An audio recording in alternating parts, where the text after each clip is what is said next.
जय श्री सीताराम। हर हर महादेव। जानते हैं नवरात्रि कब से प्रारंभ हुई और नवरात्रि में सबसे प्रथम व्रत किसने किया? माँ भगवती सभी प्रकार की वस्तु को प्रदान करने वाली हैं और सभी की मनोकामनाएं पूर्ण करने वाली हैं। माँ भगवती की महिमा जितनी भी कही जाए माँ जगत जननी की उतनी ही कम है और सभी ने माँ भगवती दुर्गा की उपासना की है, पूजन की है। बाबा भोलेनाथ के तो साक्षात वामांग में विराजमान है। भगवान श्री कृष्ण ने भी माँ भगवती की उपासना की है, उनके परिवार में भी उपासना की है। आइए जानते हैं सबसे पहले नवरात्रि का व्रत किसने किया और नवरात्रि कब से प्रारंभ हुई। कथा बड़ी प्रसिद्ध है। भगवान के ऊपर जब भगवान द्वारिकाधीश के राजा हुए, द्वारिकाधीशपुरी के, तब भगवान को कलंक लगा। किसने लगाया? राजा सत्राजित ने। सत्राजित के पास एक मणि थी, भगवान सूर्य ने दी थी। वो प्रसेन को दे दिया, प्रसेन लेके चला गया। प्रसेन घर में नहीं लौटा तो सत्राजित ने प्रचार कर दिया कि मेरी मणि साक्षात भगवान बना बैठा द्वारिकाधीश कृष्ण ने चोरी कर ली और मेरे भाई को मार दिया।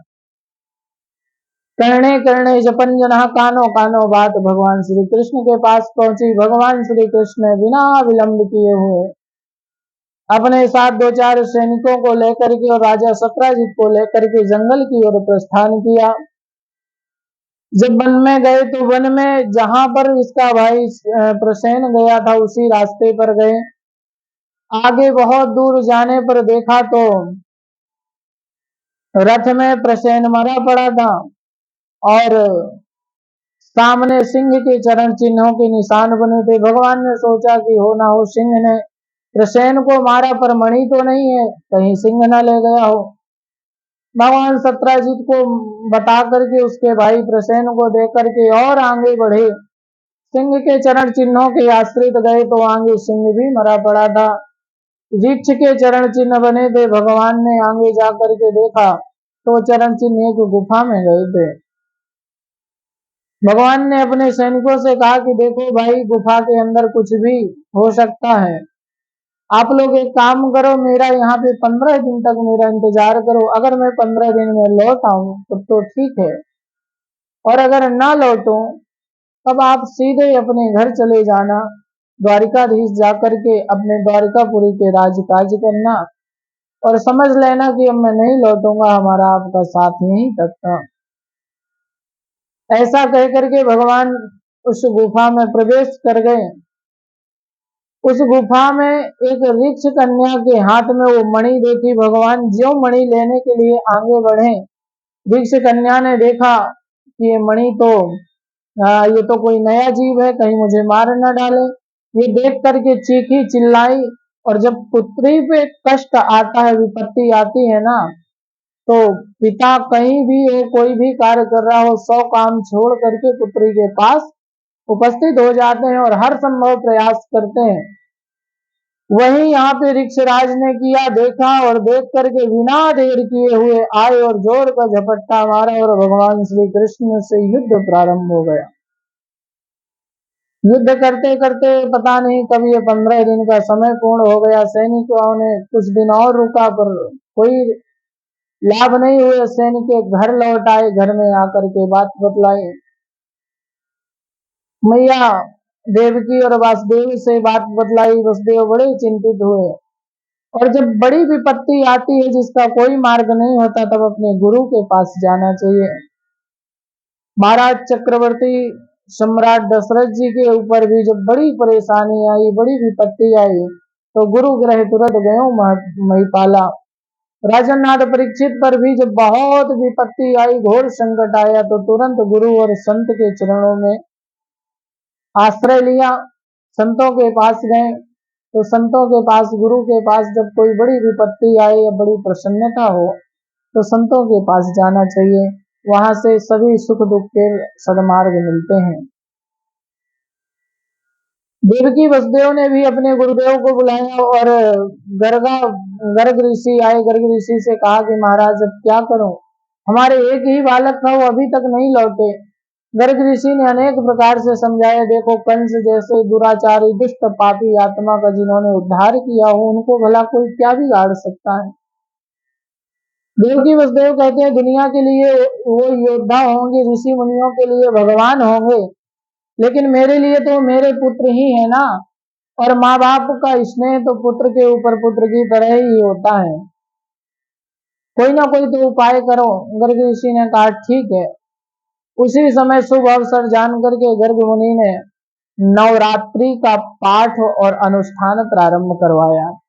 9 दिन तक माँ भगवती की आराधना करी, यज्ञ हुआ, अनुष्ठान हुआ, खूब सेवा भक्ति, माँ भगवती के भजन गाए गए, पूजन किया गया। माँ भगवती के 9 स्वरूपों की पूजा करी। 9 स्वरूपों की जब पूजन हुई तो माँ भगवती दुर्गा प्रसन्न हुई। वरदान मांगो। मैया देवकी और वसुदेव कहते हैं, मैया आप सबको, सभी के कष्ट हरने वाली हैं, सबकी कामनाएं पूर्ण करने वाले हैं। माँ बस अब इतनी कृपा करो, हमारा एक ही पुत्र था, वो घर वापस आ जाए। मैया माँ भगवती जगत जननी राज्य राजेश्वरी परम्बा जगदम्बिका दुर्गा देवी मुस्कुराई और मुस्कुरा करके बोली, देखो वो घर वापस तो आ जाएंगे, पर आपने जो फल जो अनुष्ठान किया है उसके बदले आपको एक वरदान देते हैं। वो गए थे खाली हाथ, जिस कार्य के लिए गए थे वो भी पूर्ण करके आएंगे। परिणाम स्वरूप इस यज्ञ के अनुष्ठान परिणाम स्वरूप उनको एक लक्ष्मी स्वरूप सुशील पत्नी भी प्राप्त हो जाएगी और वो आपकी बहू के साथ लौट करके आएंगे, अकेले नहीं लौटेंगे। इतना सुनकर के देवकी वसुदेव प्रसन्न हो गए, गदगद हो गए।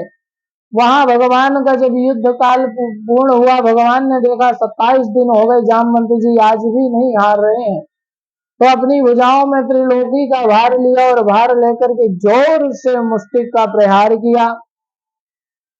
तो ऋक्षराज जी की एक एक नस टूट गई और शरीर हल्का हुआ। बोले, प्रभु हम पहचान गए, आप वही हैं। भगवान बोले, कौन है और आप क्या पहचान गए? तब ये वही ऋक्षराज हैं। कौन? जो राम जी के समय पे रामायण काल में राम रावण युद्ध में अहम भूमिका निभाई, ऋक्षराज जामवंत जी। जामवंत जी ने कहा कि जब मुझे आपने वरदान दिया था कि किसी से युद्ध नहीं किया, मैं खुद आकर के युद्ध करूंगा, और उस समय से आज तक मैं आपकी प्रतीक्षा कर रहा था, आप वही हैं। नमोस्तुनंताय सहस्त्र मूर्ते, आप वही हैं जो सहस्त्र, जिनके सहस्त्र प्रकार से वर्णन किए गए हैं, सहस्त्र प्रकार से वर्णन किया गया है। नमो रघुवराय रावण अंत कराए चा, प्रभु आप वही हैं जिन्होंने रावण का अंत किया, आज आप कृष्ण बन के पधारे, मैं बड़ा कृतार्थ हुआ, धन्य हुआ। प्रभु एक बात बतलाइए, आप अध्यात्म दृष्टि से तो मेरे पास इसलिए आए हैं, लेकिन लौकिक कारण क्या है? तब भगवान मुस्कुरा करके बोले, देखिए जामवंत जी, आपकी कन्या के पास जो मणि है, उस मणि के चक्कर में मुझे 17 जितने कलंक लगा दिया, सो मैं मणि लेने के लिए आया हूँ, तो मुझे मणि दो तब मैं जाऊंगा। जामवंत जी मुस्कुराए, बोले, प्रभु एक बात बतलाइए, क्या दान की हुई चीज पुनः ली जा सकती है? भगवान बोले, नहीं ले जा सकते। बोले, बस महाराज, वो मणि मैंने अपनी कन्या को दे दिया है, और वो कन्या को एक तरीके से दान दे चुके हैं, वो कैसे लौटेगी? भगवान ने बोले, बात तो सही है, कुछ भी हो जामवंत जी, कुछ भी करो, मुझे तो मणि चाहिए, 17 जीत को लौटाना है। जामवंत जी बोले, प्रभु एक ही उपाय है, यदि आपको मणि चाहिए। क्या? बोले, आप लेकिन भक्तों की कामना पूर्ण करते हैं, तो आप वचन दीजिए मेरी कामना पूर्ण करोगे। भगवान बोले, भाई मैं तो आपकी हर समय मनोकामना पूर्ण करता हूँ, अपने भक्त की तो हर एक कामना को पूर्ण करता हूँ, इसीलिए तो मैं आता हूँ शरीर लेकर के, तभी तो मैं पृथ्वी में अवतरित होता हूँ। बताइए आपकी कामना क्या है? जामवंत जी बोले, अब बात बन गई। महाराज मैं भी जंगल में रहने वाला बहुत परेशान था, एक ही कन्या है, कहाँ विवाह करूं, क्या करूं? आप पधारे, आपको मणि चाहिए, मुझे अपना दामाद चाहिए, तो प्रभु मेरी कन्या का वरण करके मुझे कृतार्थ करें और दहेज में वो मणि आपको प्रदान करूंगा। भगवान बोले, जैसी आपकी इच्छा। प्रबल प्रेम के पाले पड़कर प्रभु को नियम बदलते देखा, और अपना मान टले टल जाए पर भक्त का मान न टलते देखा भगवान ने जामवती जी के साथ द्वितीय विवाह किया और दहेज में मणि लेकर के भगवान द्वारिकाधीश पुनः द्वारिका में पधारे। जिन्होंने आस त्याग दी थी उनको भी आज द्वारिकाधीश के दर्शन हुए। ऐसी कृपा है माँ भगवती दुर्गा की, जो भी उनकी आराधना करता है माँ भगवती उन पे कृपा अवश्य करती हैं, दया अवश्य करती हैं। तो आप सभी लोग भी माँ भगवती की जरूर आराधना करें, जरूर नवरात्रि व्रत रहें और माता की नवरात्रि के समय दुर्गा चालीसा, दुर्गा सप्तशती, दुर्गा हवन और नवारण मंत्र ओम ऐं ह्रीं क्लीं चामुंडाय विच्चे नवारण मंत्र का जाप, अपने गुरु मंत्र का जाप, भगवान नारायण का जाप अवश्य करें। जो भी करेंगे सिद्धि प्राप्त होगी, बहुत गुना अधिक फल प्राप्त होगा। जय सीताराम, जय माता दी, हर हर महादेव।